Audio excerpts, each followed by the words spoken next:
Swartz and Trooper Amish sent all their kids to the same school in a one-room schoolhouse with only one teacher. I used to be a teacher for those Amish. I'm not anymore, of course not, since I'm not Amish anymore. But the reason I said this is because they pack all their own school lunches. So I was packing school lunches at the ripe old age of 6 years old, which in my opinion is not very old, and I didn't do a very good job of it sometimes, but I did it my whole life until I was in 8th grade, left school, and I still continued doing it sometimes. And my favorite thing to do after I grew older was to put delicious desserts in school lunches, and oftentimes I'd do a pie, and there were 5 of us going to school. So I would take one whole pie and cut it into 5 pieces, which gave us all a nice little sized piece of pie. But in order to do that, you had to have pie crusts on hand because it was usually filled pies because those are faster, and you have to pack the lunches before 8 o'clock in the morning to go to school. So we had a lot of pie crusts on hand, and one of the pies that was easy to fill and very delicious was peanut butter pie, which I'm making right now. It shouldn't take you more than an hour or so to make this if you have a fridge and stuff where you can cool off your filling, because the filling needs to be cold to use it. We start off by making our pudding. I put some milk on the stove to heat up, and then we make a paste with some milk, egg yolks, flour, and sugar. You just whisk that stuff together until there are no lumps, and when you're a little girl learning to bake or cook, that might be a hard feat to do, but hopefully you're not a little girl and you have your mom to teach you. I did have my mom, but sometimes she did not have the patience to teach me how to make a dessert because we did not always need the desserts I was trying to make. As soon as your milk comes to a boil, you're going to whisk that paste in there, and you have to watch yourself if you're boiling milk so it doesn't boil over. Something else that I had a problem learning when I was a little girl, because I boiled milk over so often, Mom would get so frustrated with me. But I finally mastered the art. I only do it once or twice a year now. You keep whisking that over your heat constantly because you don't want it to burn into the bottom, and it should come to a boil and turn thick.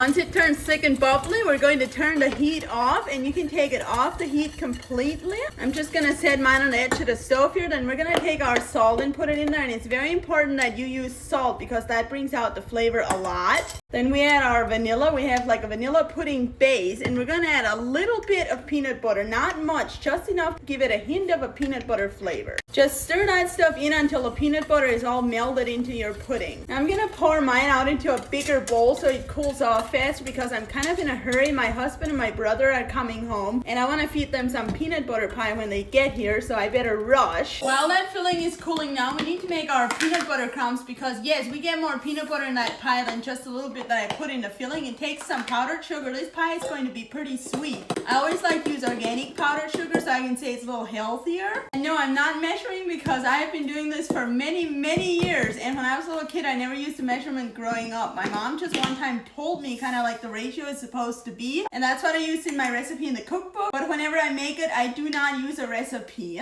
I'm sure I've told you guys this so many times already that you probably memorized it, but every time I make these, it brings back a memory of one day when my parents weren't home and we decided we got hungry for peanut butter crumbs, and we made these and we just sat and ate them plain. Powdered sugar, peanut butter, and a little bit of salt, and we sat there and ate it plain. Just take your hand, knead that together until it turns into nice crumbs. And now you have beautiful peanut butter pie crumbs. It was that easy. Don't eat it with a spoon because that is not good for your health. Now usually I would make a whipped topping with whipping cream and stuff to put on top, but I did not have whipping cream and didn't realize it until it's too late. And my sister-in-law was here at my house, so she said she'll run to town and grab whipping cream, and they didn't have whipping cream, so she got the next best thing, Cool Whip, and we didn't have 4 hours to thaw it out because remember, we're on a time schedule. My husband and my brother are going to be here soon and they want peanut butter pie. So I stirred it together, and it specifically says not to stir it, and I get it because it looks like gum, but we're going to use it. I added a little bit of vanilla to make it better, so we're going to use that. We're making the best of our situation. You take some peanut butter crumbs and layer some in the bottom of your crust. Then we take our cooled off peanut butter vanilla filling and put it in there on top of the crumbs. Once you have that all spread down evenly, we're going to go in with another layer of our peanut butter crumbs. And if you want this to be really delicious and have crumbs right out to the edge, you might as well commit to the mess because it will make a little bit of a mess. And now we put our whipped topping on top, and it does have corn syrup,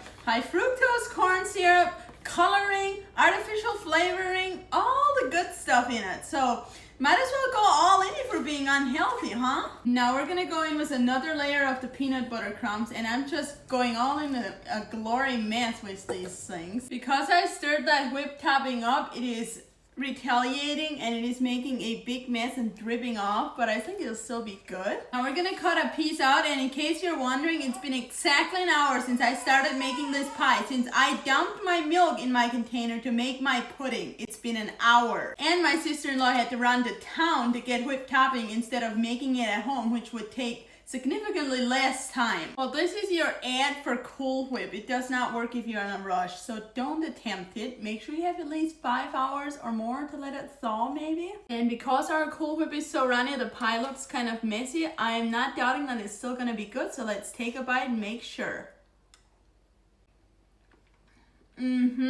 It does not have to be perfect to be good. Now, if you guys want to try making this pie, the recipe is in my cookbook. I also have the pie crust recipe in my cookbook. I have my whipped topping recipe in my cookbook. It's under whipped cream for topping. So make sure you check that out instead of using what I used. And the cookbook is linked on my website, socialsbylavina.com, which I have over here on my profile. Or depending on what platform you're on, it might be linked in the caption down here, or you can just go to your browser app and type socialsbylavina.com into your search bar, and my website will pop up. Enjoy.